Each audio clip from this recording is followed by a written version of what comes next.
Hello, Artem.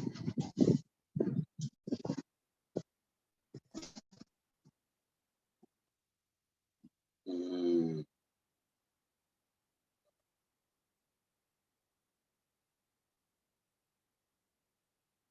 How are you, my friend? Hello, hello, Aggie. How are you? I'm good, good, good. Yeah, good to see you. Alrighty. I also wait for Aussie to join us. Okay. Yep.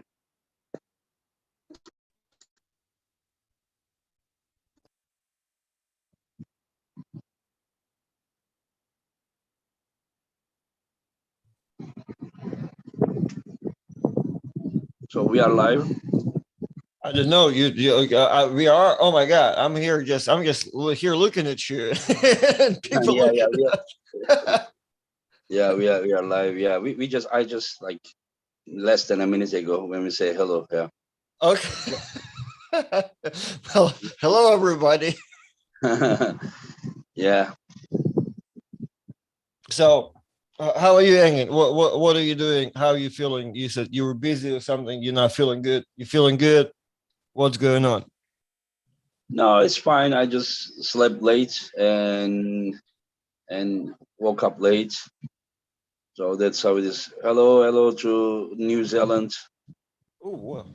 Hello, guys. Hello, Jonathan, Irfan, Richards, Aris, Sasquatch. I don't know how to. Boston. I was just in your channel. Yeah, I mean, just the last 1 week to meet the guys. I think the first ones that come in, Krasimir and Bojidar, they are coming to. Hello, Osi. How are you? Hey. Hello, mate. Hello. Sorry, I was a little bit. Well, I think I'm early, but it says we're already on YouTube. Yep, we are live. Yeah. In Oh, fact, beauty. Oh, sorry, I'm late then. Oh no. you are not late. You're early, but we are earlier, so it means that we are bigger fan than you are. We just can't wait to meet the fans. Just joking. I was eager. I was putting my little girl to bed, and I was, when you just try and rush it because I was like, oh, I want to get on and have a chat with you guys. So very honoured, Engen. Thank you very much for asking me to come on the show. And Artem, it's always good to have a chat with you, mate. Yes, sir. Yeah, I thank you for both of you for being my guest. Yep, this is what I was saying that 2 days later, I think Bojidar and Krasimir, they are coming to my city. There will be a seminar for the youth guys from Romania, Bulgaria, Turkey, and a few others. And so they are coming for that first. Fiar Isaac coming, Anna coming, Petra coming, also Andrei Cipriano from Romania. They are all bringing junior students here for a seminar. And then I think Monday, Lachlan is coming, your countryman. Yeah. Wow. There's You got everyone something coming. wrong with my. The guys, you see me clearly or am I freezing? You were breaking up just maybe for half a Yeah, second, just a but you tiny were bit. good. Yeah, I think we lost you on who That's is coming interesting. When I do Monday. that on balcony, It's a powerful Wi-Fi on the balcony, yeah, bro. Lachlan. Okay. Let me switch to my own internet. That's like last thing we need is streaming problems. Yeah, From Engen, poor guy's copped it enough after the whole Wi-Fi the last East versus West. How you been, Artem? I've been good. It's funny that Engin's hosting it, and me and you are clear, but Engin is. But beyond Engin's like connection, it's cool. Zoom is a beautiful thing. So now I switch to my own internet instead of the Wi-Fi at home. Is it better now? Do you guys have any problem? No, Yeah, right? you're smooth. Yeah, Okay, yeah. Yeah, he as clearly. smooth as Turkish delight. Anyway, so it will be a tough week next week. Tough to organize and tough for the athletes. And so, how do you guys see the event? Mate, it's going to be awesome. It just when you organised the first one, I thought that's a cool idea that you're able to organise it, and then when it got to East versus West 3, I was like, this is going to be the greatest card in the world. And then you somehow make it better with East versus West 4, and then you've already announced matches for East versus West 5. So I think it just keeps getting better and better. I do not know how anyone cannot enjoy this event or any of the events that you've put on. The matches are exciting. The event looks cool. And we're able to get it on pay-per-view, so we're able to watch it live. Man, I can't wait.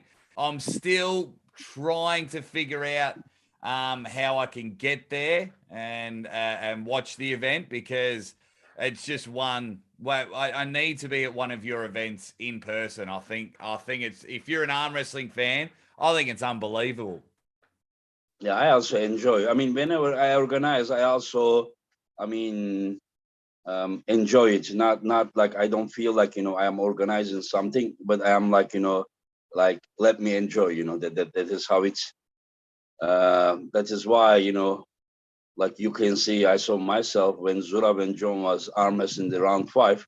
Normally I was waiting at the corner, but I came right to the side, and then I saw my face that I was like this, my eyes, it was it's just I really enjoyed. Let's see how it will be. What Artem? What is the match that you are like most curious, or matches? Okay, so I'm looking at this thing, right? So I'm looking at everything. The one I'm probably the most personal about is probably Rai Ryan and versus Raymond, Ray. because Yeah. I've pulled both. People ask me question every day. Who do you think? Who do you think? Yeah. They don't like my answer. So, I want to see if I'm right or not. So it's kind of personal for me at this point.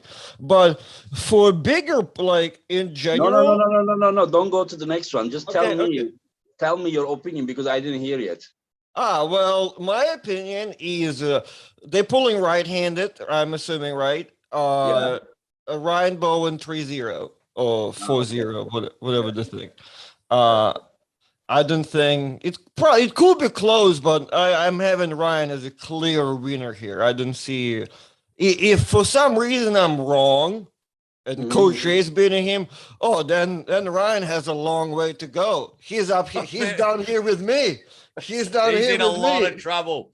Oh He's in yeah. a lot of trouble. If Ryan loses on the weekend, this will be the biggest stitch up I've ever seen. Like I don't think I'll ever get off the internet for the next 48 hours for everyone really getting stuck into Ryan. That like they will be coming hammering down, and I'll just be reading everything and being on YouTube flat out watching all the videos. yes, like when I lost to Coach Ray, I was like, because I Close, was close match, expecting close that. match.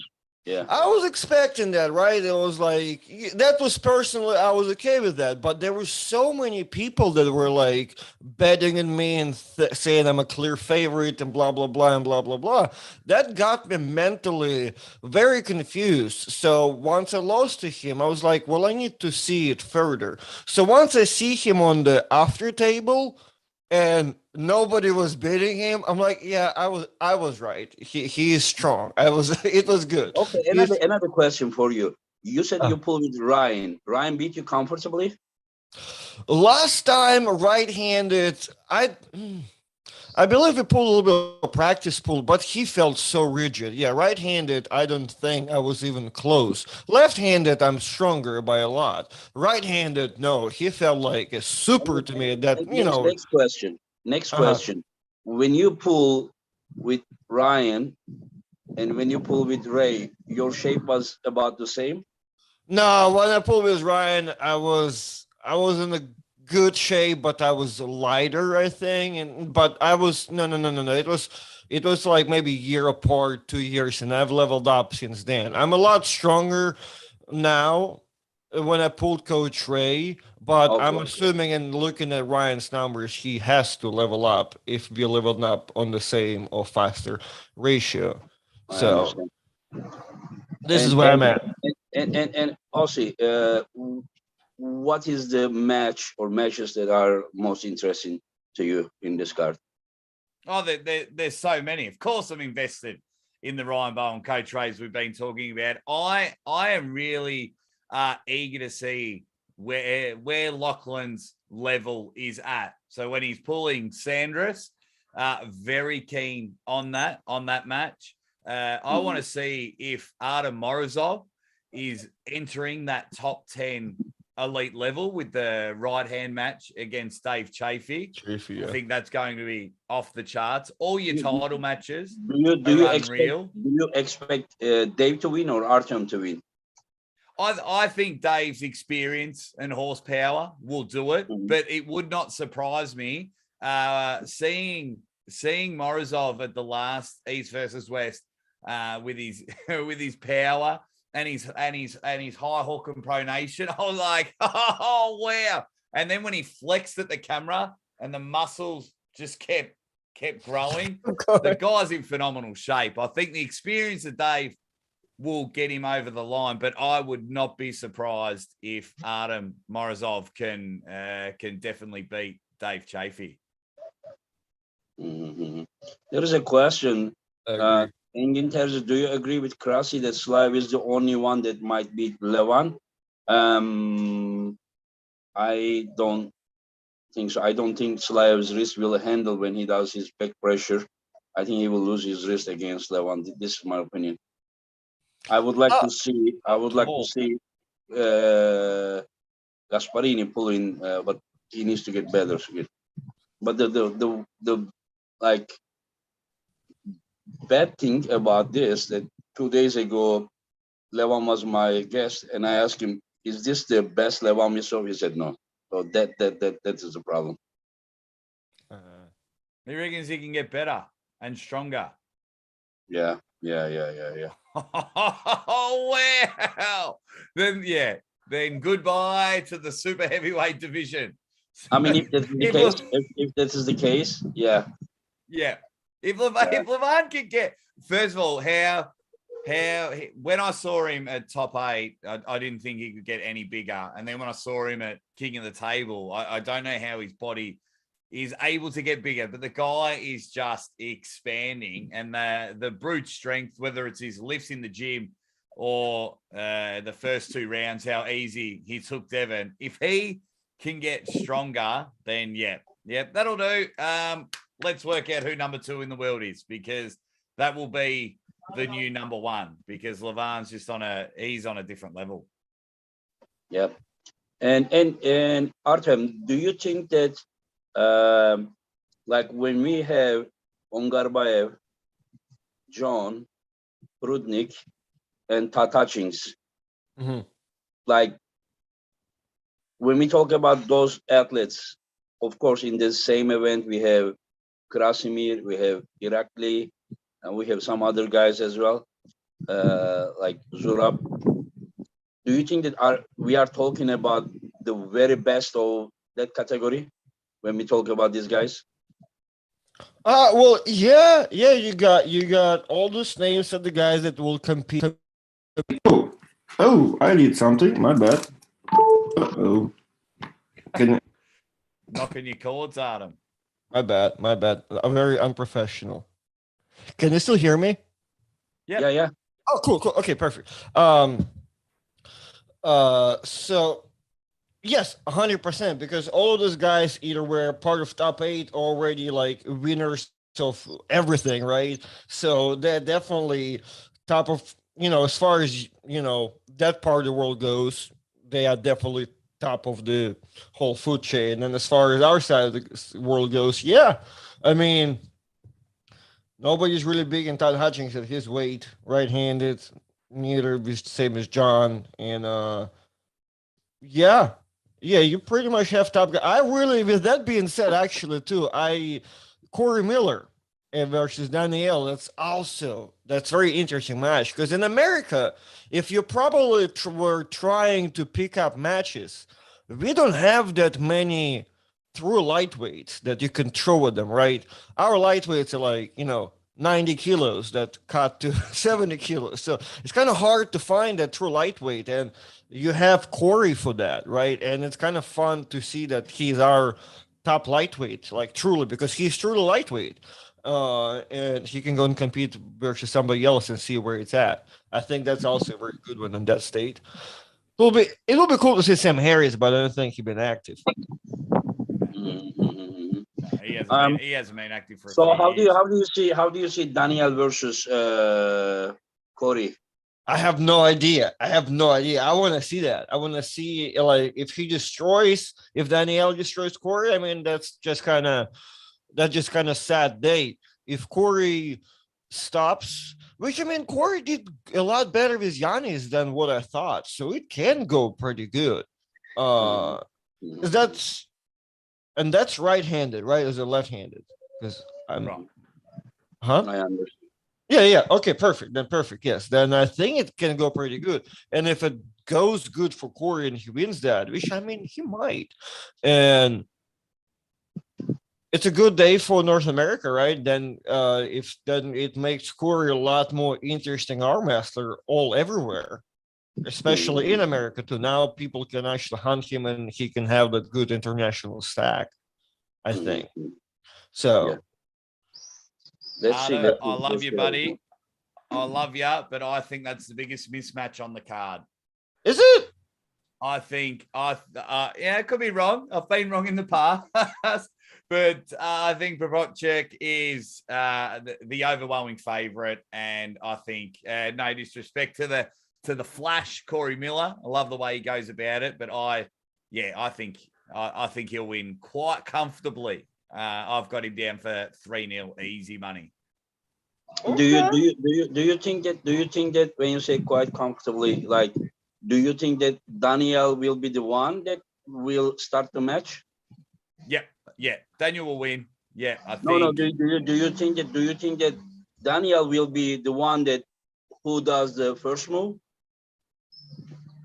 No, when the goal he'll comes? stop with an outside top roll. So Corey, we all know how quick Corey is. So if Corey does the hit, it won't go too far off center, because I just think that defensive top roll and the way Daniel can just hold there and just lean it back to his side of the table. I don't think it'll go too far onto Daniel's side of the table. He won't be doing too much defensive, in my opinion.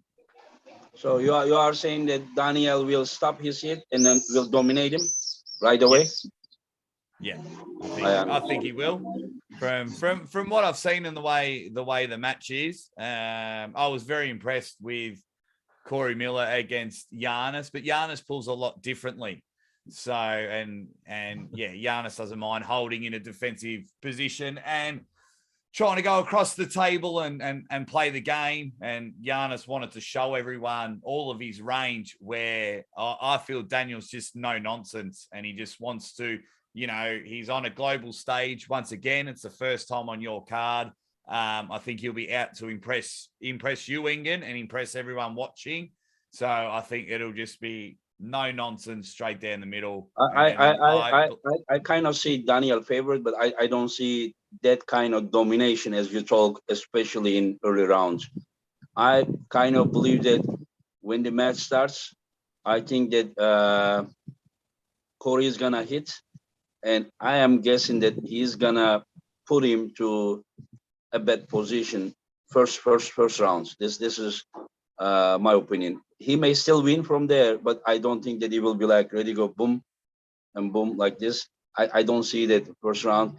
I have seen this guy pulling with John. I don't know if you have seen it. Have you seen Aussie? You didn't see Corey Miller with No, John? I I mean, don't think so. just look at that video, and then you may change your mind. I'm not saying that Corey is gonna win, but that will not be that domination, in my opinion. Yeah, but you have seen, right, Artem, Corey, and John. I might know what you're talking about for sure. I became believer of Corey after seeing him versus Giannis and kind of like, following him for that point. And yeah, I mean his style and the way he goes, he definitely wins first round, I believe. And Mm-hmm. and then it goes from there.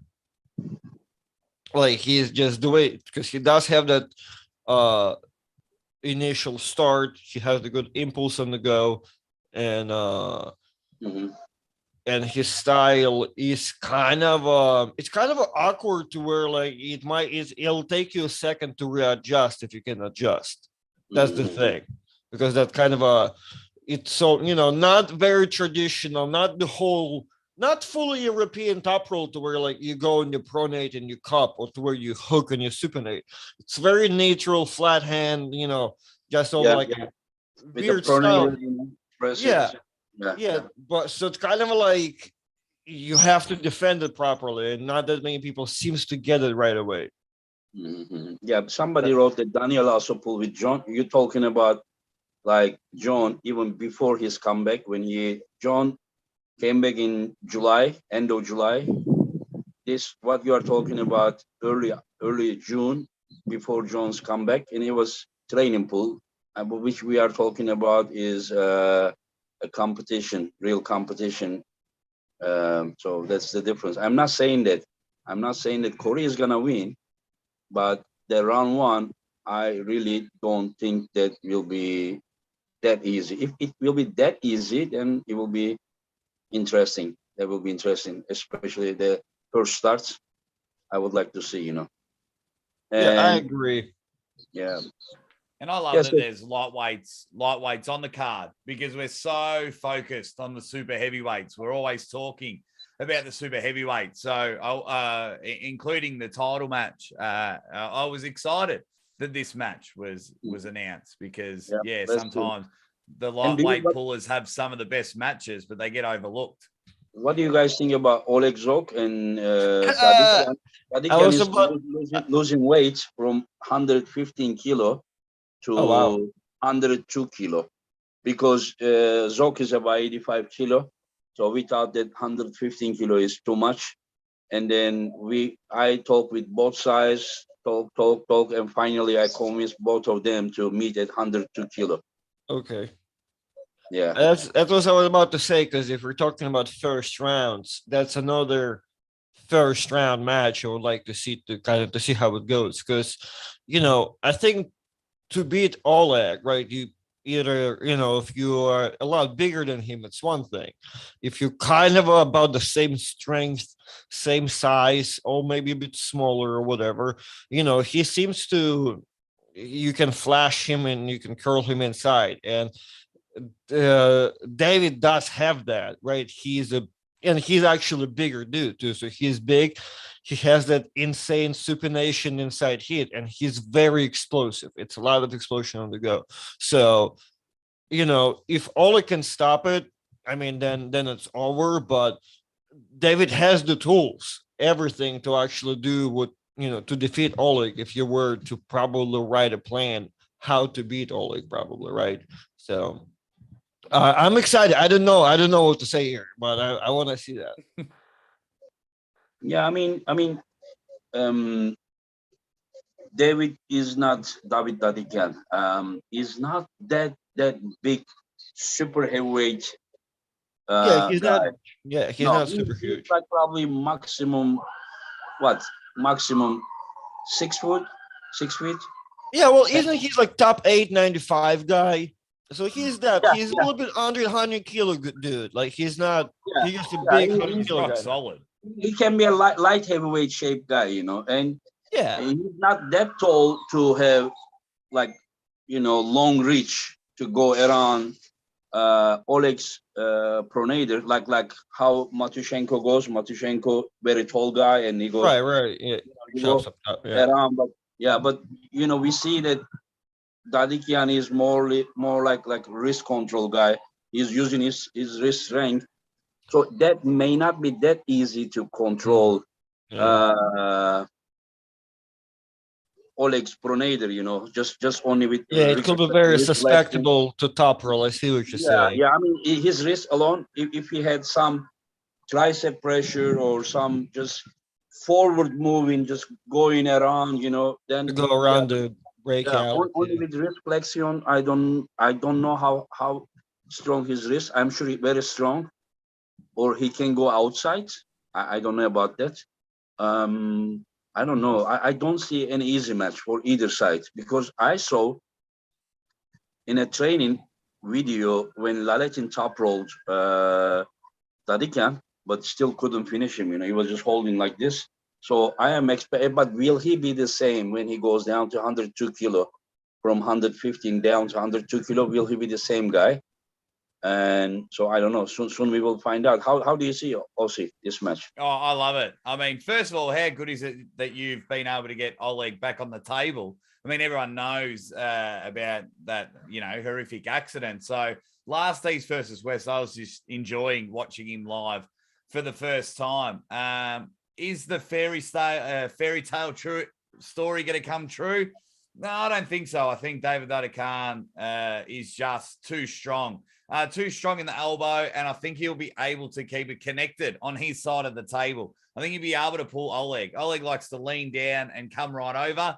I think David Khan will be able to stop it. I don't think Oleg is at 100% strength. If Oleg was at 100% strength, I think the 5-arm takes it. I think, Oleg wins. But I'm only going off the last East versus West. I just feel that Khan will keep it on.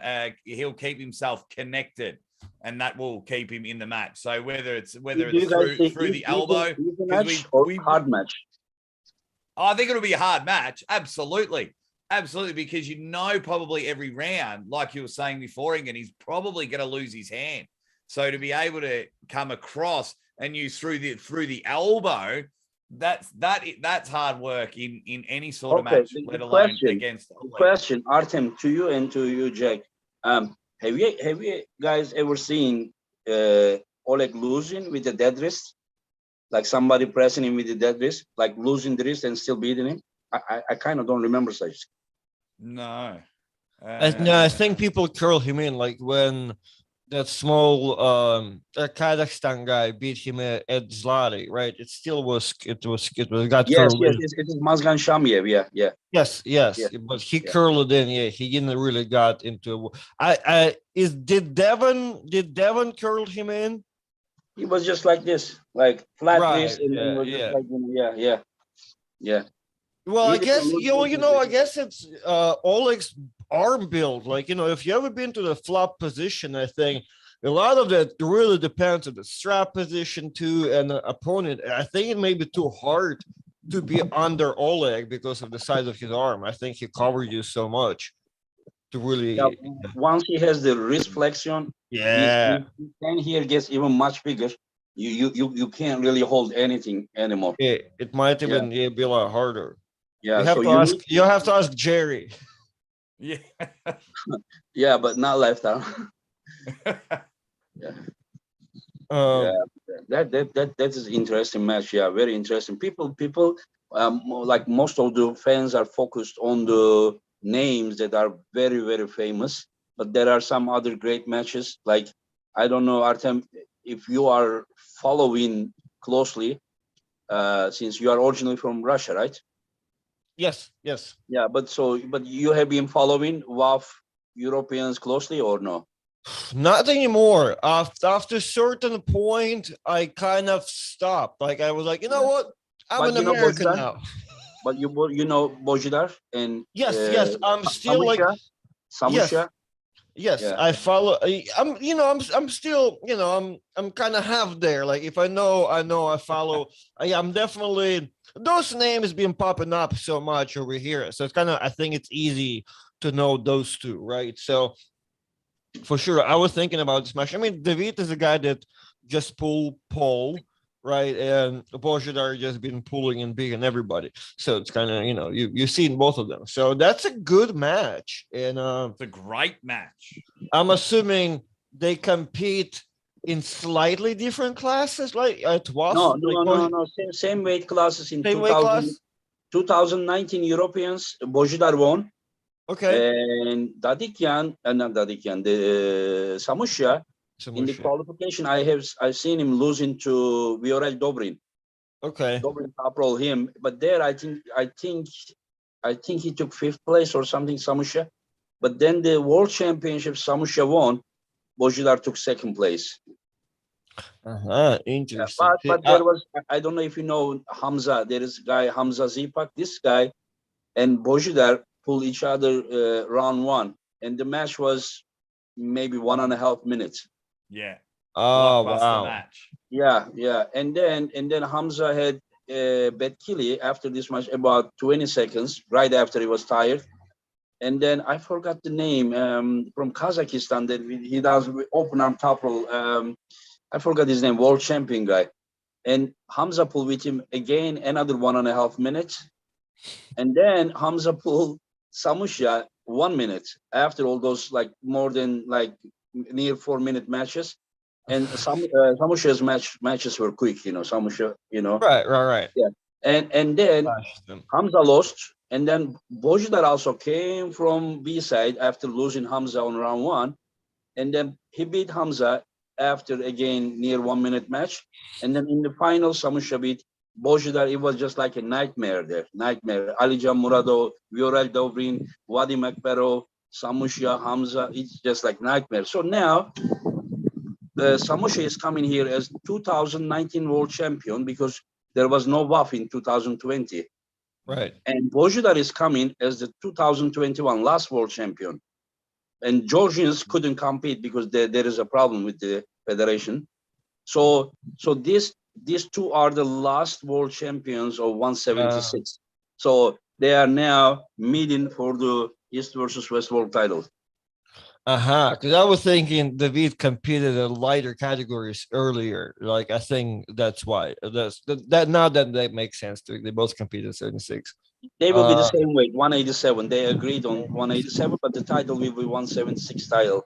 Well, I mean, who do you have? Bojidar. I'm going with Bojidar. I'm going with Bojidar. There's no logic behind it. I think just because Bojidar, we've chatted and been on the show. I love the way both of these guys pull their. You're right. Bojidar is funny. Excitement's extreme. It's it's going to be an absolute firecracker. Cannot wait. I kind of picture Engen when they get introduced that you've just rolled a grenade to the middle of the table and you've just turned and waited for it to explode because these two can go. And you're just mentioning all the 1 minute, the 90 seconds, the 2-minute matches. These guys can get stuck in the middle of the table, and it would not surprise me if they steal the show. Yeah, I mean, I would like to ref those matches, but I'm afraid that because I will be enjoying so much that I won't be, catching the fouls or something. I will be like this, like, Engin, there is a foul. Who cares? Just continue. Yeah. Will that be your? I know you're organising everything, Engin, but because now you're relieving, you're giving out some extra duty to other people to help you out. When the event is running, will you sit like on stage and just enjoy the product that you're giving to all of us? Yeah, I mean, from one side, yes, from one side, no. I mean, I would like to be there and just watch it as close as possible. I will be in the front row, just sitting. But yeah, I mean, let's see. It's I mean, I remember myself. I just can't stop. When John was pulling Zolev round 3, they went to hook. And then John was here, and I was like, John, can you roll out from there? He's like, let me try. And then he went out, and he did it, I shouldn't get involved, But if you just watch the video, you will see that I'm saying like, John, can you roll out from there? He's like, let me try, he's just during the match. I'm gonna definitely check that out because, of course, if you're giving advice, you're clearly saying the right thing. So I'm gonna rewatch that match after Just this. go watch. And Yeah. You will Yeah. see. Yeah. Just turn the sound. Yeah. You'll hear. Yeah. Yeah. that'll be great. I don't know. Do you guys know how to bring it to the screen, that match? The round 3? No, right? You can't. Can you can share You- you if can you can share go screen, to- but you have to do it all on your end, Engen. Oh, Yeah. because I'm the moderator?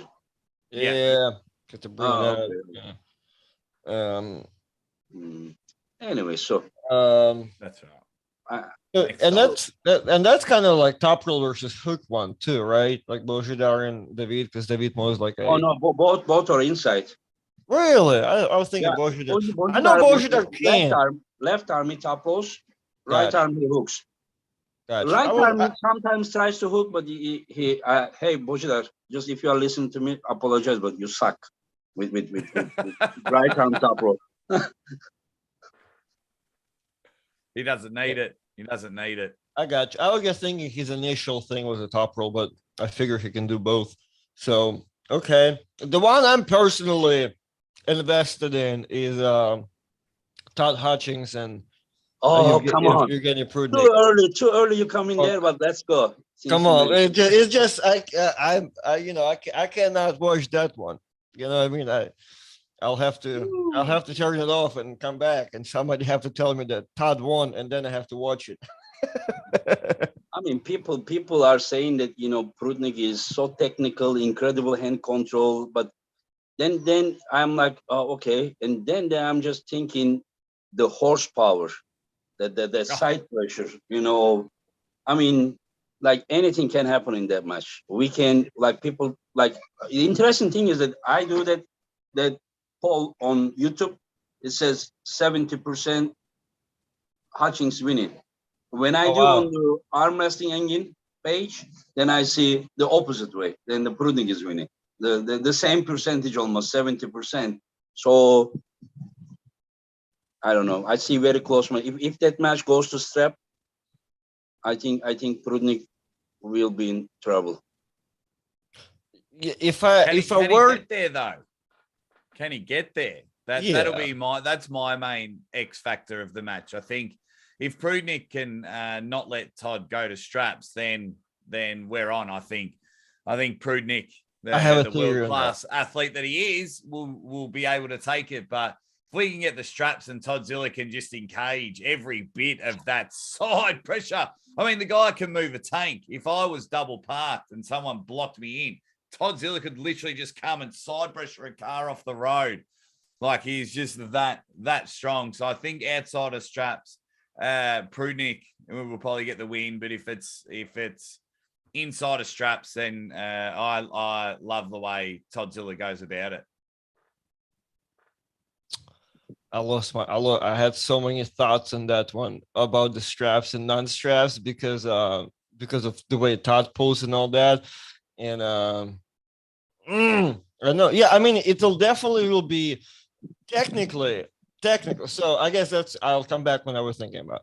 So me and Todd were just kind of messaging each other, and he was telling me like how I don't need to practice right now for my matches because it's not necessarily whatnot. And I disagree with that 100% because I know his stance, and I disagree with that because I will tell Todd, Todd, you don't know how to arm wrestle, you don't know how to slip, you don't know how to top roll, you top roll funny. Yeah, your hook is like this, I mean, you cannot arm wrestle without the strap. It's hard for you to get to it. You need. I understand where you're coming from. I understand why it's wrong because you're the guy that needs practice. So he told me that the other day that I don't need practice, and I'm like, I've listened, but I disagree. But I see people tagging him at that Ohio practice every week now. So I don't know if he's just lying to me, but I see him practicing a lot more often than he normally would. Because you only need 1-2 practices. I already seen listen, when you say practice, do you mean table practice? Yes, on the table, table time. Table one. Table time. time. Not the weight. Yeah. Okay. Yeah, I will say table time. Right. He will tell me you don't need table time, and I'm like, no. I'm thinking table time is always needed because it's I used to think the same way. Now I'm the opposite, and I see why. And that's why I'm kind of like, well, I mean, I see why you cannot sleep, Todd, and why Zoloev beats you with the top roll. It's the, no. You need to practice. You need table time. So that's why now I see him doing all the stable time. He might just go with this beautiful, Todd Hutchings stop roll and slip with Prudnik and go strategically about it. You know what I mean? He has my book, so it should help. God damn it. Yeah, that is interesting match, for sure, and the personalities. Todd is a very smart guy. Right.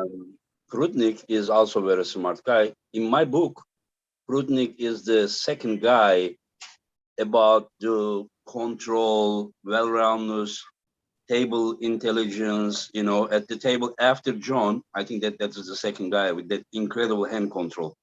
But if we talk about the horsepower, side pressure, Todd is, I think, that the strongest guy in that category. Oh. If he can apply, if he has chance, if he is not put in bad position right away, and you saw how he won the match round 2 when Irakli got everything, even took him to here. He's still opening, to the side pressure. I think that people are mistaken by attacking on his hand only. Once you don't control his pronator, you are not touching anything about his pressure. It doesn't. I mean, he still holds you with his fingers. It gets worse. As long as he has pronator, he will apply the side pressure. If you want to beat Todd, the primary thing you need to control his pronator and make his palm facing up. You need to do this. Yeah. And then if you can also take his wrist at the same time, well, then it's great. If you are not very weak guy about the pressure, you're gonna win that match. But just taking his hand and leaving his pronator, just because you want to take his hand, you get him far from there, you're gonna lose that match. I agree, because it feels like if you pull with Todd, you got his hand and you feel like, all right, we can go, but it doesn't go. It does get sticky. I'm like, oh, okay. Yeah, you're right. If you don't control the pronator and you're not trying to turn him palm up, it doesn't get better for you, for sure. I mean, he is applying pressure by having this angle, keeping this angle. Yeah. So once you control here, he will kind of. I mean, you see here, you can't really put so much pressure, but once you have here, then you can still. But somebody asked if Rustam Babayev can hold Hutchings in hook. I don't believe he can hold him in hook. Rustam never ever allowed Todd to lock himself, especially in early rounds.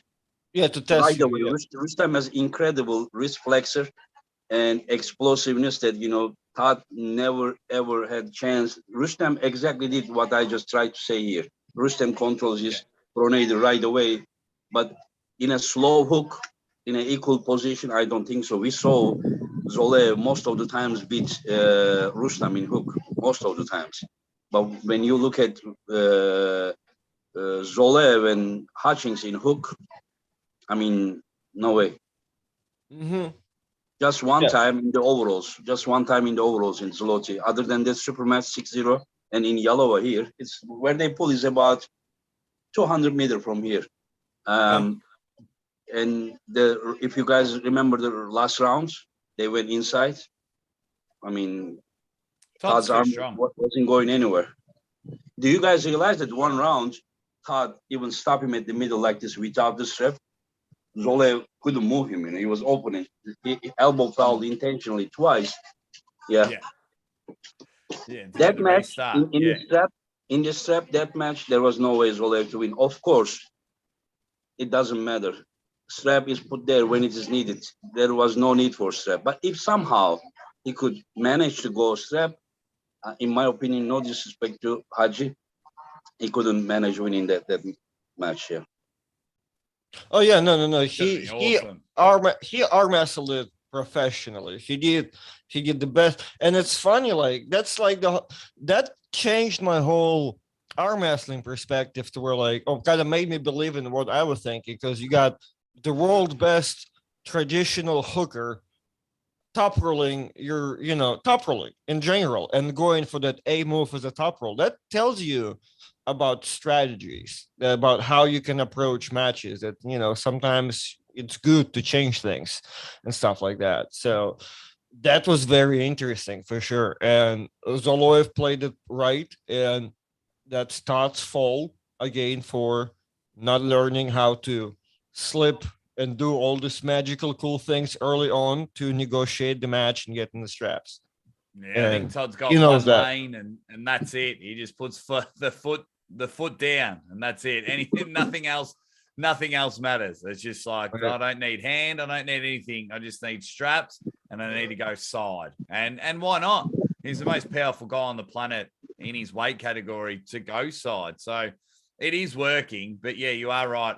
With the intelligence of Zolev at the first East versus West, it was just a bit of a masterclass for people wanting to learn the technical side of arm wrestling. It's not just brute power, and Zolev outclassed Todd in that matchup and got the win. Hey, it shows you how important technique is. Zoloev pulled so many East versus West to go, and we're still talking about him. That's how important the technique is, right?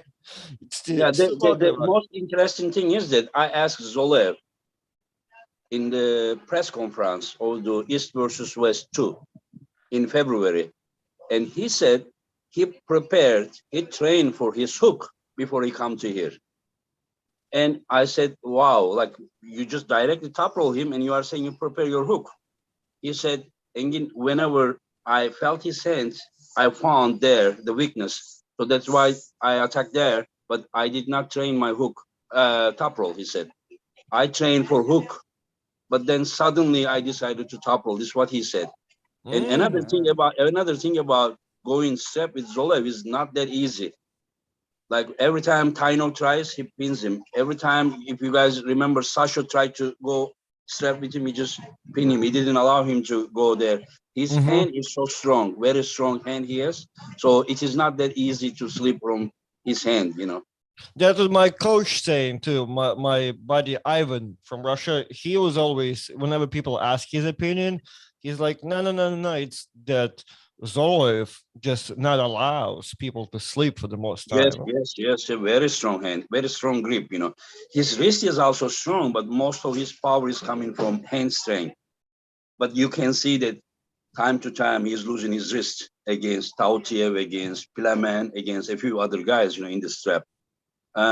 Sweden Arm Wrestling Federation, Christian, 3 of my favorite YouTubers. My favorites are all of them, and it will be a pleasure to watch them all. Have a great day or night. Proud nerd of arm wrestling. Thank you very much, my friend, for your super chat. Yeah. Great guy. But do you guys realize that, there are like, if we would talk deeply about all these matches, like how we are doing, probably would take 3 hours. You guys realize that? No, well, it's just like we are not going to, but I mean, really, it deserves to be talked about them. Like, for example, just come to John Burzing and Ongarbayev. I mean, what a match! What a match! Yeah. I mean, it was a shame Ongarbayev got injured at the Asian Championships, because I'd love to, get a bit of a taste of where he was at against Marcio. But yeah, anytime you see John Paul, it's exciting, and Ongarbayev is just so talented the way he can hit from so many different angles. When you did announce this, Engin, I was actually, a part of me was glad that Ongarbayev was injured and had to pull out against Marcio, because now I'm like, yes, let's skyrocket to the top and see where Ongarbayev's really, really at, because guy's just a stud. He's like a Swiss Army knife. So many weapons that he can go, and he'll make it difficult for John. That is for sure. It'll make it difficult. I can't wait for it. Yeah, guys, how do you like my T-shirt? Love it. Old school labs. Yeah, that's my social media sponsor, also sponsoring East versus West. Yeah, you will find at the end of the live, you will find the link, and if you enter Engin code, you will have 10% discount, my friend. So, and how you see that match, Artem? So y'all got me thinking, because I was not too sure, and I'm like, I'm remembering Ungerviv's preparation for Levon, and that was a while ago, but still, like, he is very dangerous, and he's tall. He has a good size to him. He's the 225 guy, but just kind of natural, I think, because of his like build. So good He's frame. Now, yeah. Yeah, good frame, tall, great Yeah. technique. Very dangerous, very fast, very oof. John been looking so good to where at first, as I say, I'm kind of never even thought about this. I'm like, well, I mean, John been just kind of beating everybody, so he will win this one. But I don't know. Like, if I You were can't to be sure, right? You cannot be sure, right? no, I mean, if I were to bet my money, I don't see why you will not want to bet on Kid or Gali. Like, I don't think it's not a stupid bet. You know what I mean? Always bet on John, Artem. Always bet on John. That's what you got to do. I mean, I did sleep in John's house. I drank beers with his dad. I love John. I had a great time in John Brzezinski's household. But I mean, I see what I don't. I'm seeing Ongarbayev do something too. I don't know. Yeah, I don't know. It can be. It can. You know how it happens when you see these close matches. The only thing we don't know, like, what their exact shape. Right. So that we know all the possibilities how the match can go, but like every possibility requires strength, to apply. That I mean, you can see that he can do that, but is he strong enough to take the risk? Is he strong enough to control the pronator? Is he strong enough to apply pressure to win? So we don't know how strong they are, but we know their abilities at the table. I am expecting a close match. I don't expect an easy match for either side. That'll be a silver bullet. That'll go 3-2 either way, and I cannot wait. The first round, John will go in for a hook. He always loves to see where he's at against anyone on bicep to bicep. He'll go in there and see what he can do, and then it just becomes a battle of the hand control. I'm very interested because we've seen John recently pull bigger guys, stronger guys, and he's been able to handle them. Now I'm interested to see how John goes against speed, because I don't think in his last few matches anyone is even remotely close to the pace and the quickness of Ongarbayev. So, we saw when it came to strength, young fellas like Chan Shaw and Dmitry Kachan's like, yep, okay, John's coming back. And then he's pulling strong people, Zolev, quality arm wrestlers. And then it became a battle of, against pure strength with Zurab, Tavritzis, and then Corey West. So we knew that one. So now it's like he's ticked that box. Now I'm seeing how John can handle speed, because it will cost him around. Can we say that after John's comeback around his weight, Ongarbayev is the most effective guy in technical aspects, like the arm wrestling quality? Not even so much that, yes, for sure, Dad, but also his build. I think that Ongarbayev has what's the proper word? Prudnik's in the same weight class. Yeah, well, yeah, but Ongarbayev built differently too. Ongarbayev built so much taller. I think, at least what it seems like over here, to where without the strap, Ongarbayev is your favorite without the strap, I believe. No, the match is gonna go strap anyways. Just trust me. Nobody Right. is going to control the other one. You don't think Kid Gali has the hand control to pop John like that? I mean, the guy is. I mean, if anybody is going to do, he's the one. Just remember his match against Prudnik at top 8. Prudnik won, but how did he win? He won by hook. But whenever they both go outside, at the end, Prudnik's wrist was like this. He eventually toppled Prudnik, and the topple in top 8 shape of Prudnik is not that easy thing. Now that you said that John's gonna beat this dude. Yeah, I told you. Hey, Ongerby has no chance against John. Now that I know this information, I just was misinformed. That's all it is. Is that because you read that comment that they said that John is gonna send you back to Russia? No, yeah, I have both tickets and trip. I'm allowed to go back and forth.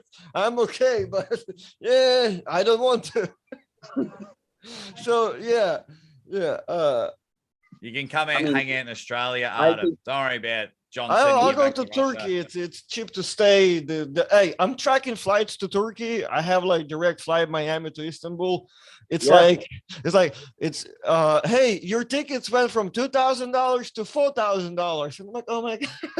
When I was tracking them, they're only $1,000 ticket normally. It's just the closer I get, the price changes, and I'm like, oh my god, $4,000. Yeah, now it's to Russia flights are. I mean, it's because there is no direct flight to most of the other countries, so they are using Istanbul airport as a connector. You understand? So that is the thing that there's very busy. Like Dadikyan's flight changed like a few times already. Just like I mean, come on, and it's 33 hours from Australia to get there.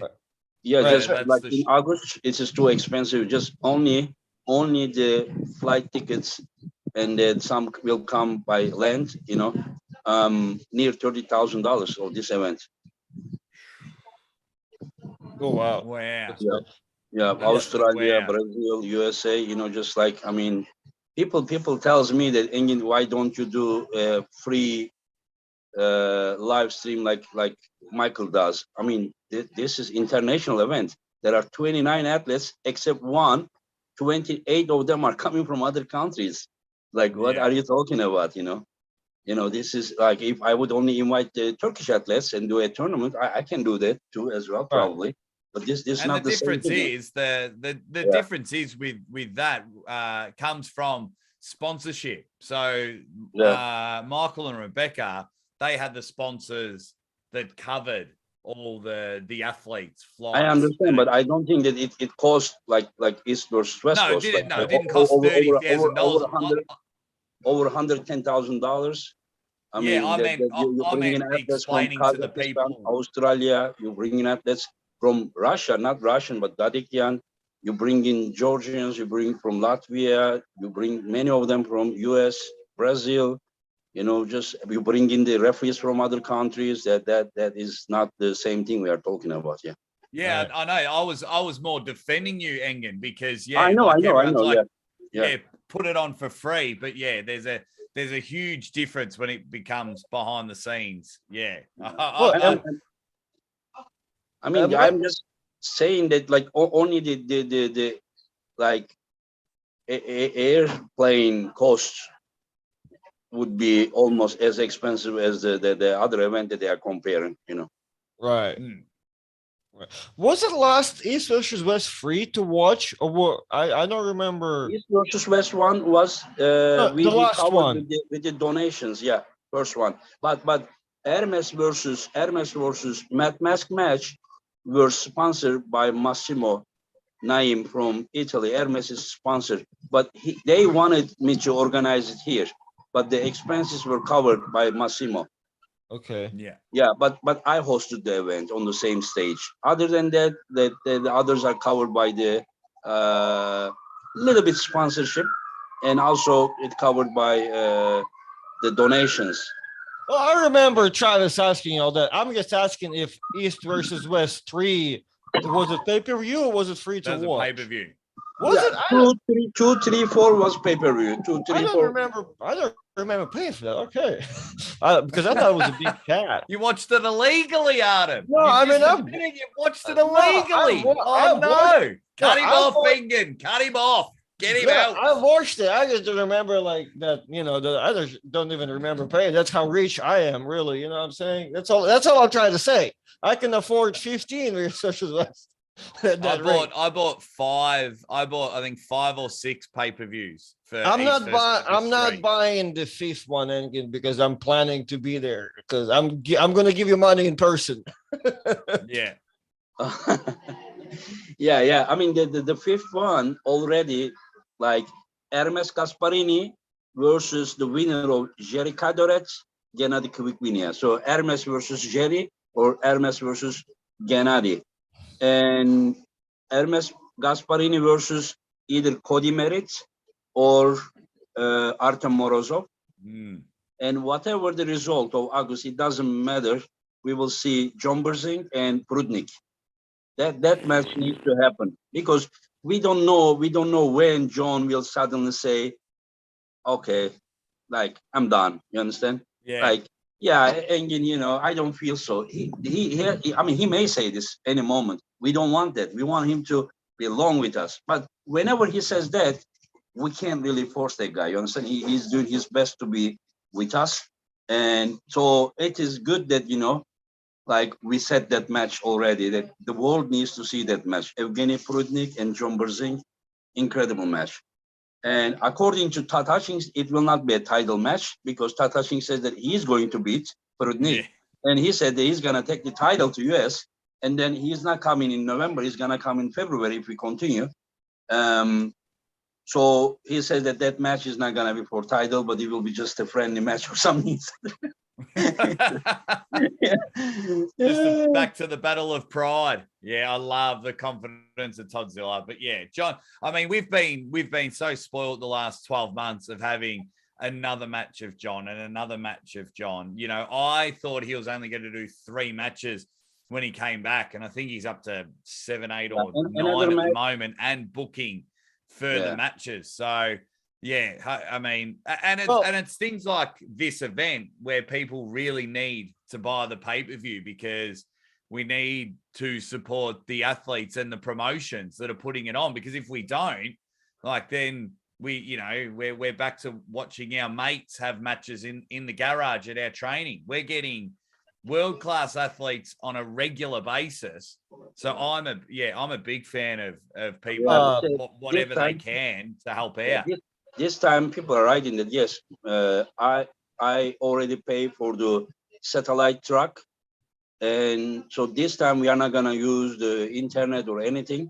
We are gonna just do the streaming through. Yeah. So you guys, I mean, I do my best, my friend.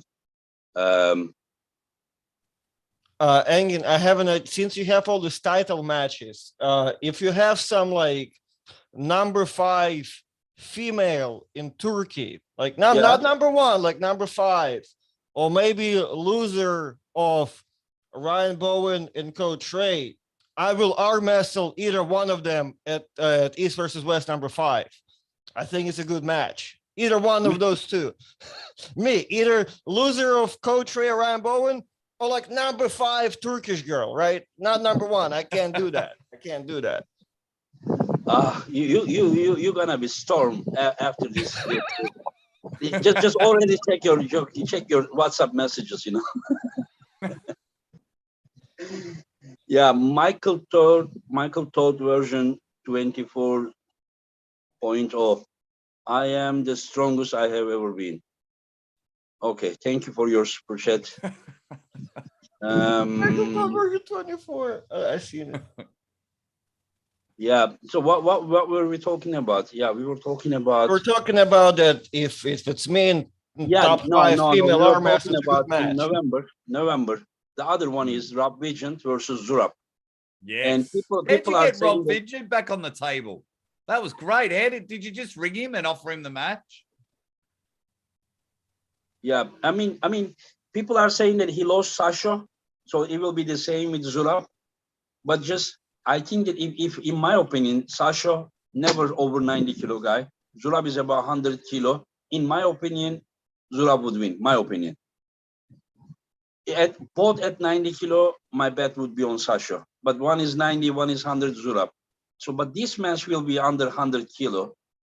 Even though Zurab, in my opinion, is stronger than Sasha, I think that Sasha's wrist handling against top roller, that flat wrist, spinated side pressure, is, in my opinion, like wrist handling is stronger than Zurab. So for Rab to top roll Sasha, in my opinion, harder than Rab to top roll Zurab. Zurab may be stronger, but his wrist may fail. So that is why I see that match very close, because I don't think that, it will be easy for Zurab to take him inside. If Rab comes here prepared, I think it will be a good match.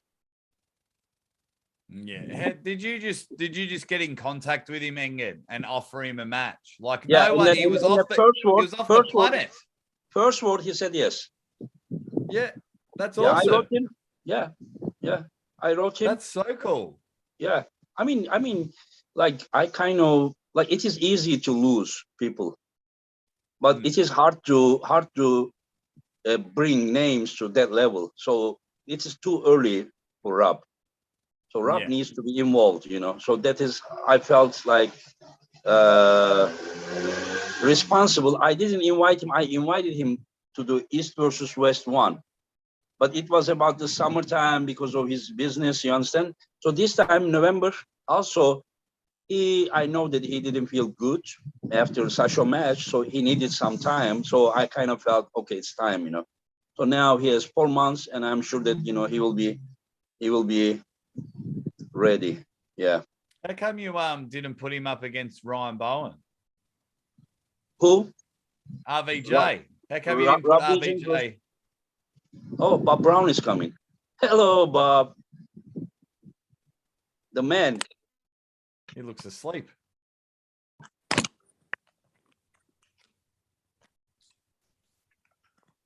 Hello. Hello, Bob. Hey, buddy. Am I sideways? We see you sideways. Oh, hold on. That's weird. Like this?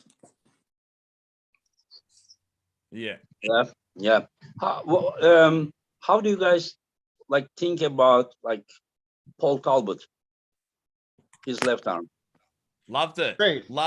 He's got this new aggression about him. He wants to be back in the spotlight. I thought the way he had an awesome match with Pavlo and found a lane and ended up getting his pin. His staying power was unbelievable for a guy that was much heavier than him. Yeah, he's becoming an excitement machine. Now.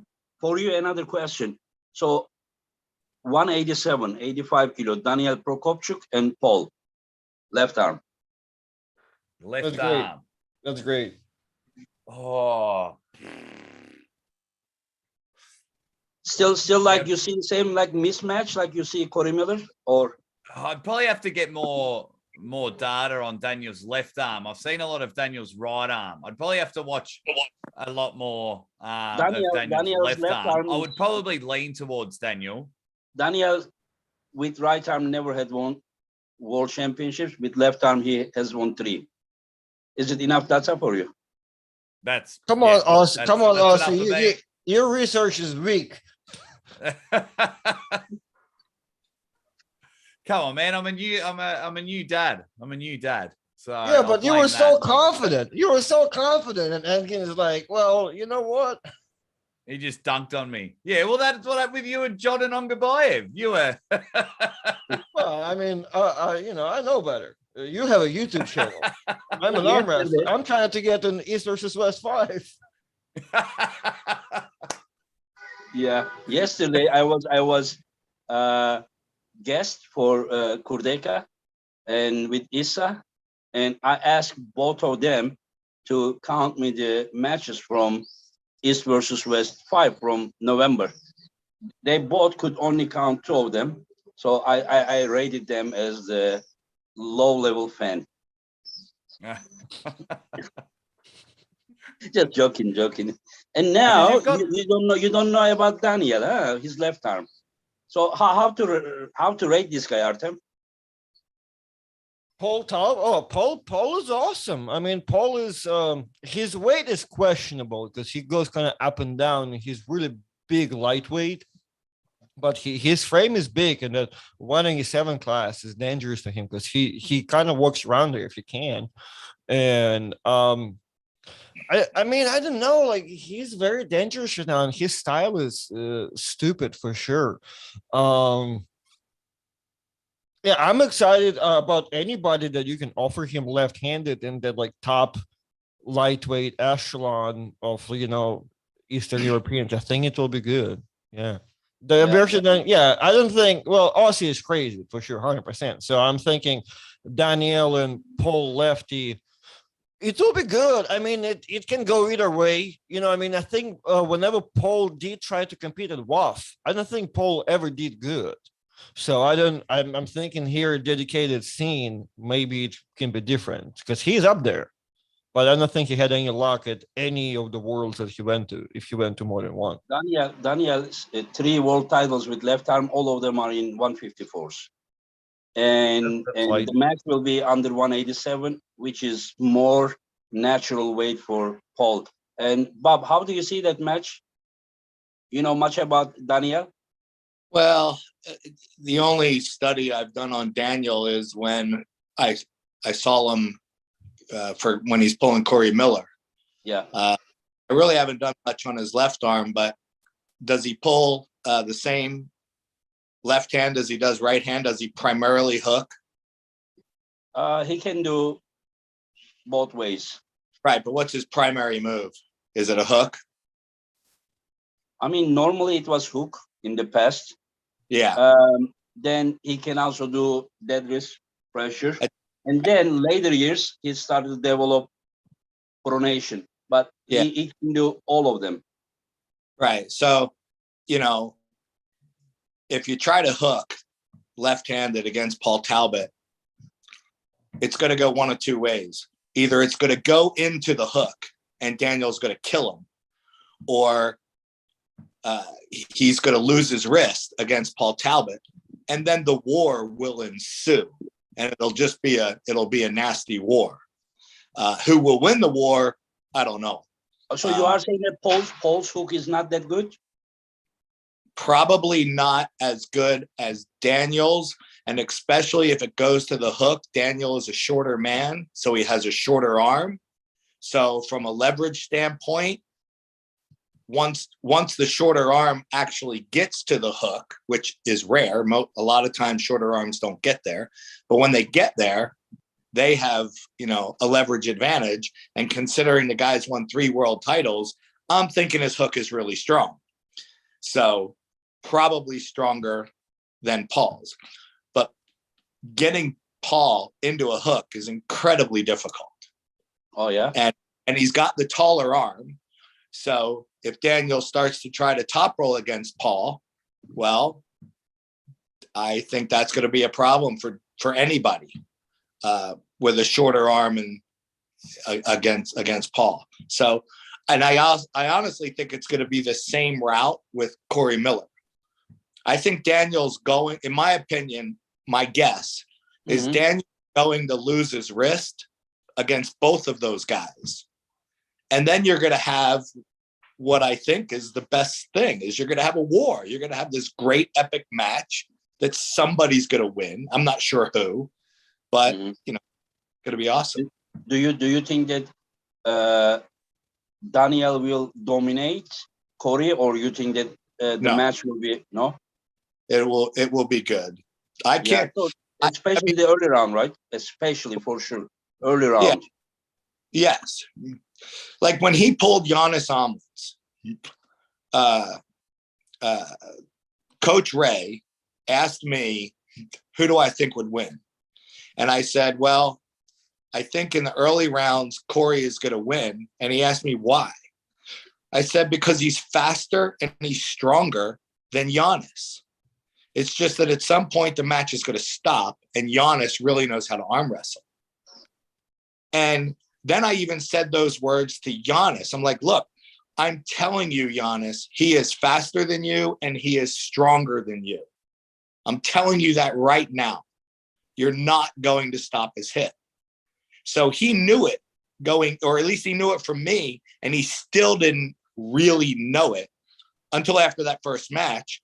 And then Giannis had to switch to a completely defensive style. Now, Daniel has no defensive right-handed. He has. He is all control. He has to have control. Now, if he loses his wrist, he'll just keep going sideways, you know. But if he loses his wrist, again, the war will ensue, you know. I mean, what guy loses his wrist and then instantly pins everybody after that outside of Todd Hutchins? Or Jerry. No, not Jerry. Jerry doesn't pin everyone right away. Nobody pins everyone right away, but there are guys that can do that, yeah. Right, so that's my point. So how do I think these guys are going to do against each other? I mean, if I've got to pick a winner right now, Daniel will probably win right-handed, but it's not going to be as easy as a lot of you guys think. And I would also say that Daniel will win left-handed. But again, I think you're going to be very happy with the matches because I think they're going to be wars. Against Paul, you're talking about Daniel against Paul left-handed. Left hand, of course. That's who he's pulling. Yeah, okay, yeah. So the guy who can lose his wrist and still fight and still be in the match, which clearly is Daniel. He can do that. I think the guy who took the wrist is going to run out of gas before the guy who's lost his hand, because the muscle groups used to maintain this are a lot larger than the muscle groups used to maintain this, generally speaking. And so the guy with the dead wrist generally wins unless the top roller really knows how to work the hand in the straps to get unbelievable leverage to then get behind and press, which I don't know if Corey knows how to do that.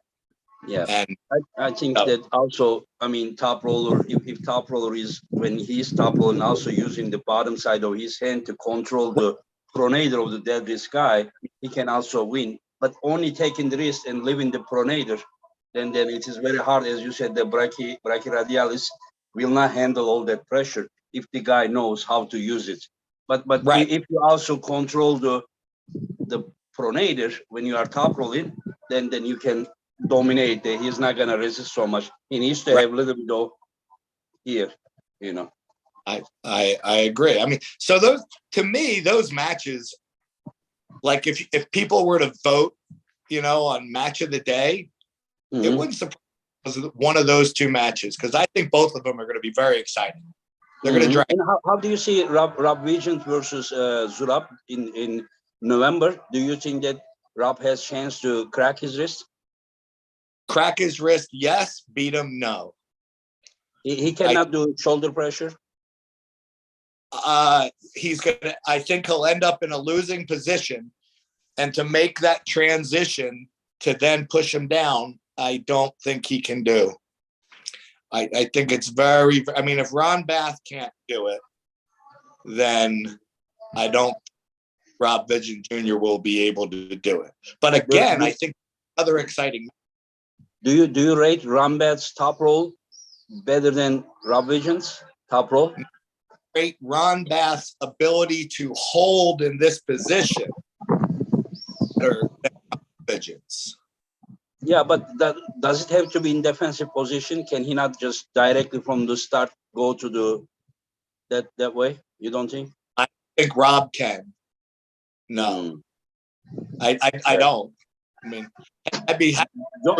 John pulled stronger version of Zurab, but the round 5 in strap, he was just holding here so comfortably. But whenever he brought here, it was very hard to finish the match. But here he was just even looking at him, you know, like this, like without any movement, you know. But to finish him, he really needed to go up, up, up, up, up, catch his fingers, and then finish. That's exactly right. That's the same thing that Rob Vidgett will have to try to do. It's the same. Corey Miller and oh shit against Paul Talbot will have to do, and I don't know if anyone have the ability to do it. I have a question. Quick question for you guys. Pauline, 100 kilo guy. He's just 100 kilo, around 100 kilo, versus Sasha. How do you see that match? I know that Rob has better outside move compared to Paul, but inside, do you remember the match, Pauline versus John? That John even got some injured from his pronator. John really had a hard time to pin Paul there. And do you think that that match could be something, Sasha versus Pauline? Yeah, absolutely. What would Sasho be coming in? What's Sasho weighing? I mean, he's. I never seen him over 90 kilo. I don't remember. Even if he was, I don't remember. Yeah, I still think Sasho wins, but it'll be very, very hard work. I think that'll be a fun match for sure. And Artem, how you see that match?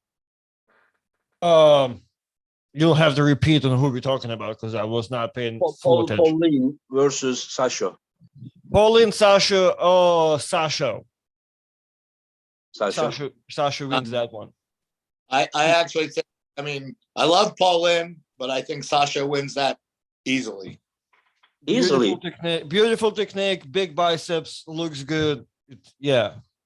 Beast. It's got to go into a hook, and Sasha's going to beat him. Do you think that Sasha in hook would dominate John?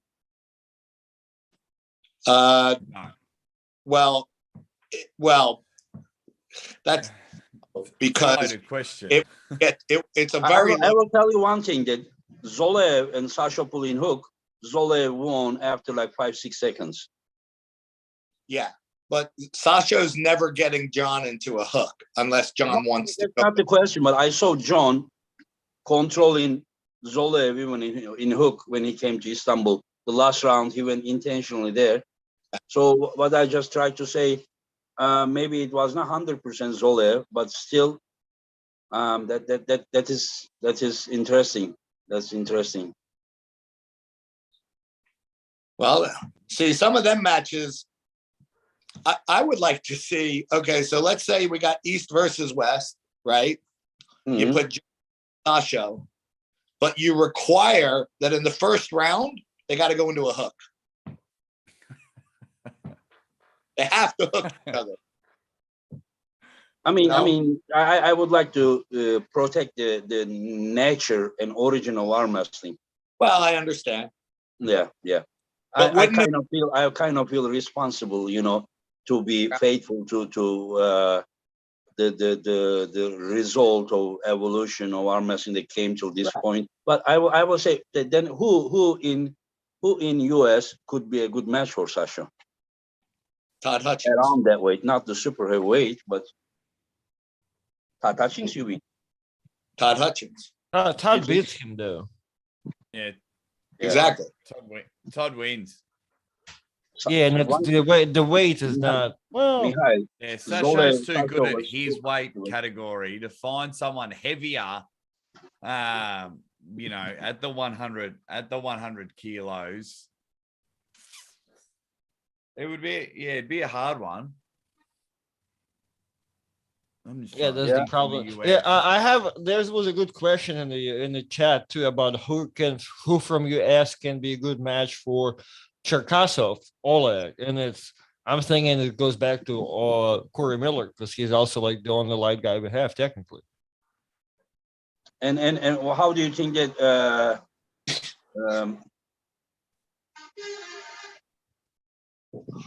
I don't know how it's gonna go because technically Corey here is still bigger guy. How about Jeff Hale versus Cherkasov? Oh no, I think Oleg kills Jeff. Yeah, but Jeff's fun to watch. I love. Yeah, I Jeff. don't think Jeff performs good at the high level. But yeah, Giannis did him How much pretty easy I weigh? last time. So What's Oleg's weight? Like he's like 154 guy. Oleg is 70 kilo world champion. He used to be 65. And whenever I asked him for a super match with Yusuf here in February, he didn't want any weight higher than 72 kilo. And he pulled with Yusuf. Yusuf is my student and 65 kilo world champion. Round one, Yusuf beat him fairly easily. And round two, Yusuf bring him to that close, like here. And he ran out of gas after like maybe a minute long match. And then after that, Cherkesov was like, he controlled the match, but he won 3-1. Mm-hmm. Wow. Yeah, at 150, I don't know anyone in the States that can hang with that, then. Yeah, I mean, we don't have solid, like, I mean, Vazgen could have been it, actually. I don't know about Vazgen, actually. Vazgen is a good lightweight. No. Vazgen has never been that effective at WAF level over 60, 65 kilo. 60 kilo, he was very effective. 65 kilo, he was in the mix. When it came to 70 kilo, it was above his natural weight. I have a question for you, Bob.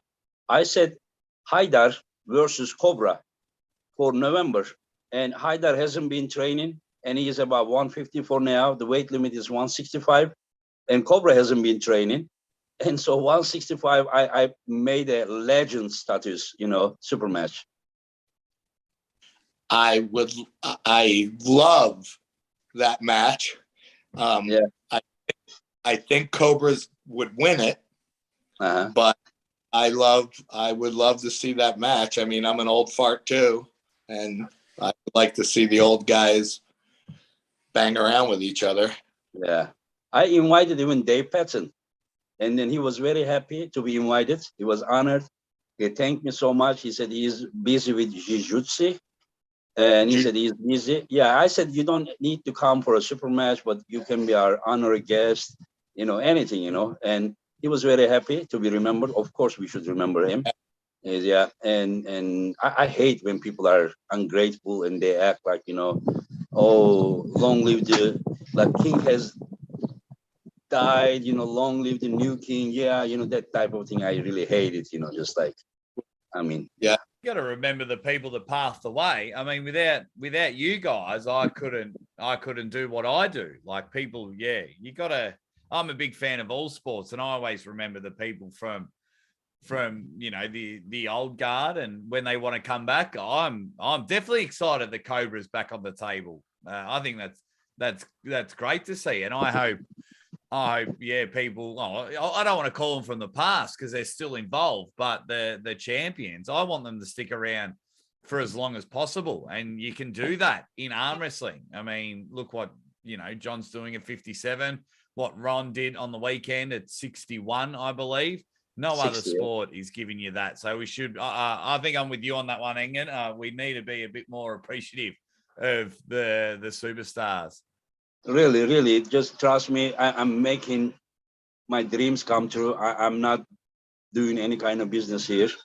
I mean, I just want to remember all those great guys. But of course, we can't do full of those dreams in a match because, I need to give people what they want to watch as well. That is how I finance the event. But I need to just remember those guys as well. Yeah.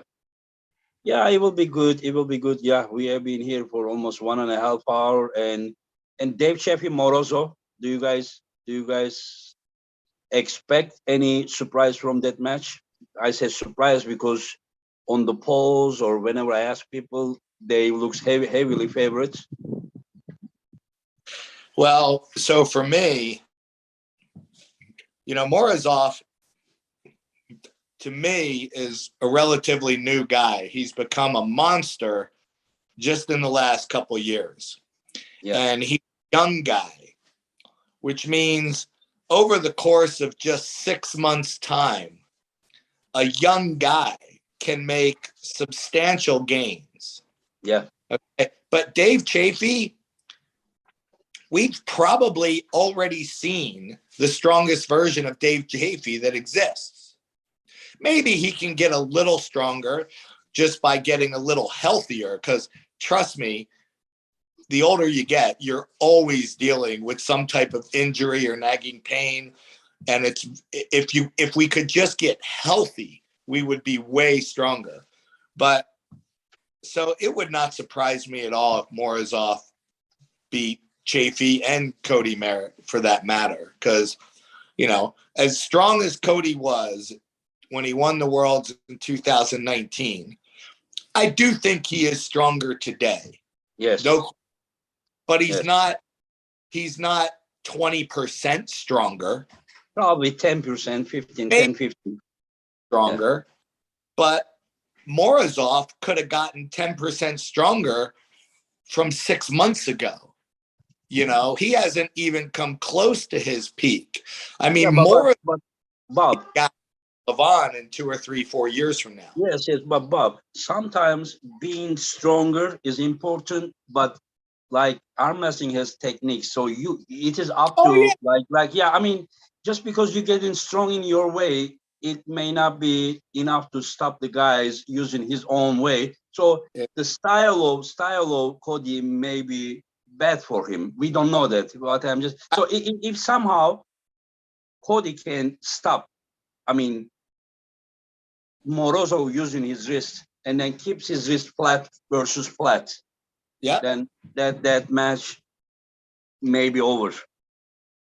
You know what I mean? So Morozov needs to have control to win that match, while in such an ugly position, it will go to Cody's way because he can generate incredible side pressure. So as far as him against Dave Jaffe, I mean, I would like to say Dave Jaffe is the favorite, but to Morozov, Dave Jaffe is a known entity. He's been a known entity for the last several years. Morozov, he changes every 6 months. That dude could be stronger. So it's a tough one to call. And he's young. He's young as well. That's what's scary. That's he just keeps getting bigger and bigger. And I said it earlier. I wouldn't be surprised if Morozov wins both arms. Like I think Dave wins. I think Dave wins on the right arm. But if Morozov, and it's a bit of a changing of the guard, that wouldn't surprise me either. He looks incredible at the moment. Right. Yep. Yeah. Do you, Engen, for you, do you have any junior superstars, any 16-year-olds in Turkey? I have read in the chat, they are talking about Reno from Croatia. Why would you ask him that, bro? Like, he already have this, like, 154 guys from there destroying everybody. Now you want a 16-year-old to beat somebody in America? No, because I've got a 16-year-old killer here in Australia, and I want to get him on the world stage. No. Aussie, East versus West is not a stage that you need to, like, they are talking about Reno here. From Croatia, this guy has won senior Europeans. And last year, as a junior, he was second. He lost to Marharit only in the WAF wars. So, like, he versus Schoolboy. Could be a good match, you know. Yeah, nice. One is about 105 kilo, other one is 120, but one proved himself in seniors. The Schoolboy still needs to prove himself in senior level. He's great at the youth. He won the wars. It would be an incredible match, you know. Yeah.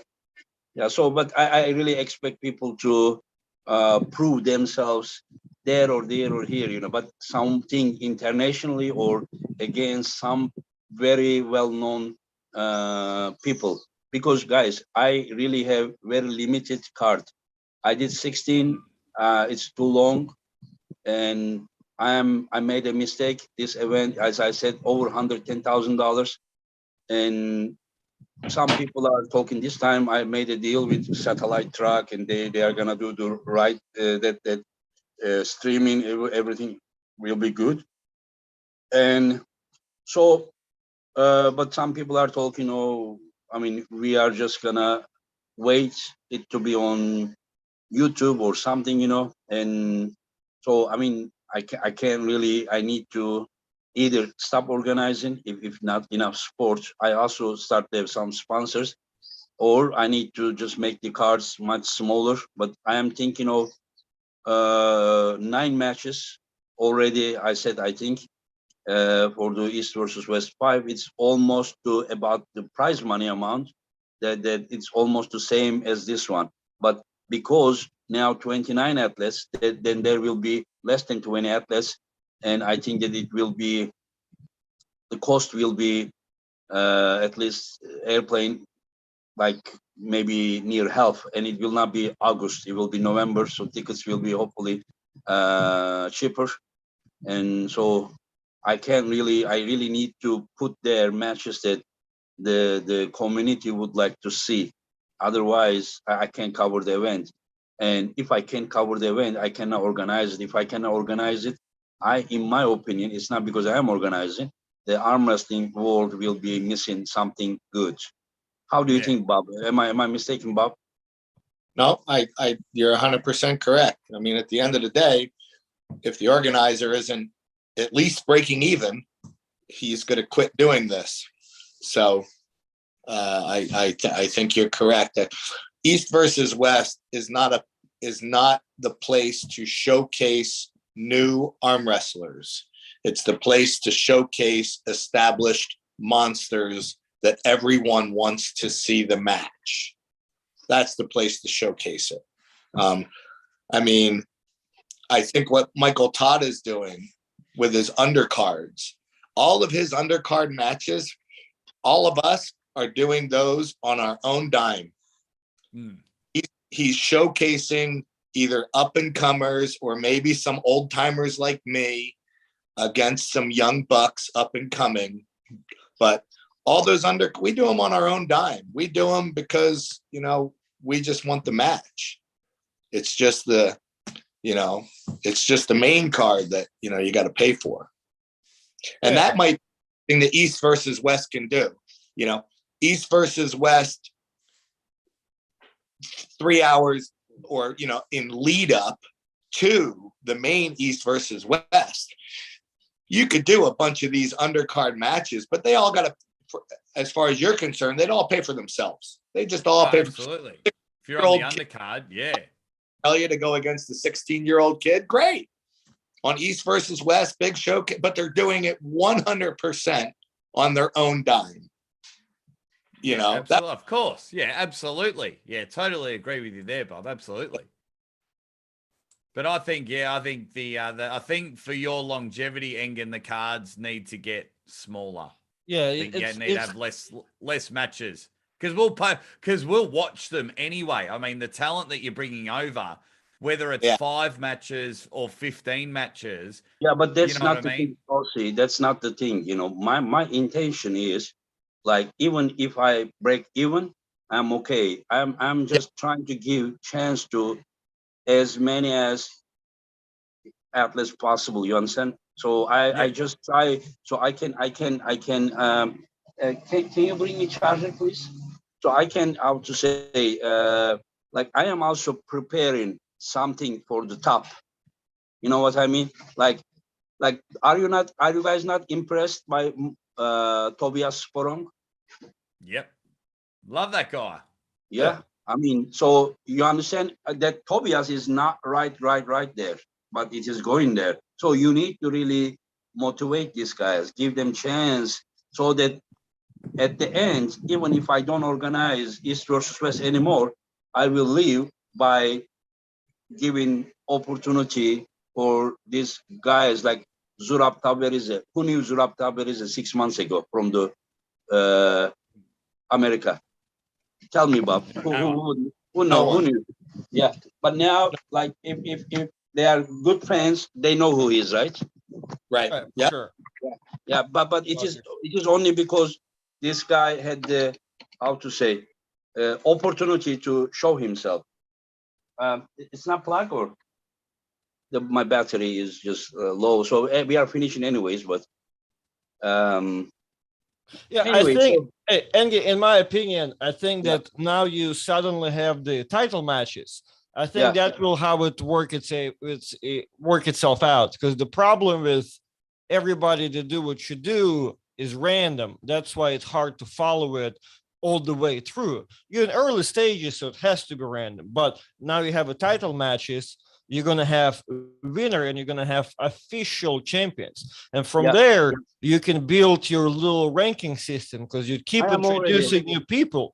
So you're going to have East versus West lineup. You're going to have champion in your pre-assumed 3 to 4 classes. And those are you guys that are going to be your top dudes. And then from there, you can keep introducing new guys. And as Bob and Aussie said, that can be, you will have to limit your card to what you can afford. If you can afford 10 matches every card, then do 10. If you can afford 15 matches every card, okay, if 20 you have to stress and and it's going to be bad, let's cut it down to 15. I think about 10 is okay. Less than 10, I will feel guilty for not giving opportunity for the athletes.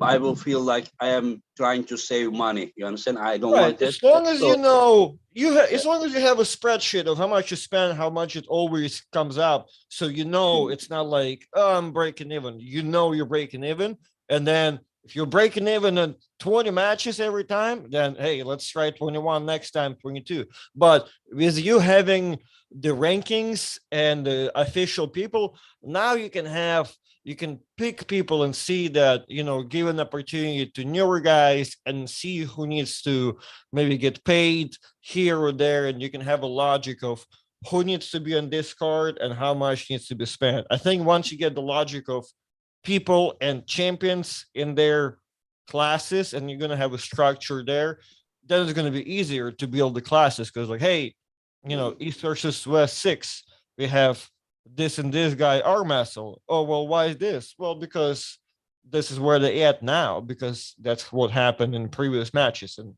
and it's easier to follow, it's easier to promote, it's easier to sell to the public. So once you have that, it's going to be easier. It's just, I mean, we need to grow all together, my friend. Remember, you said that you want to do something with me.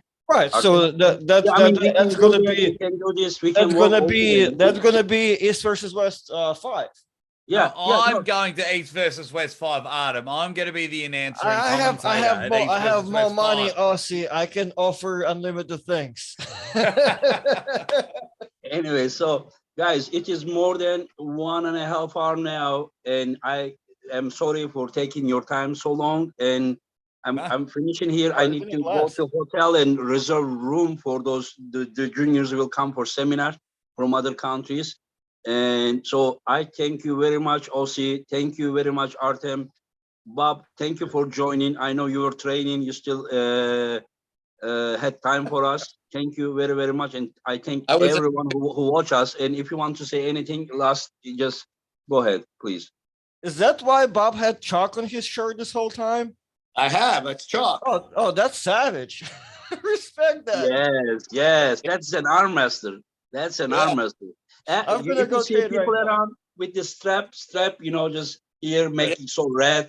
And if you see the chalk around, even you wash your hands, still there.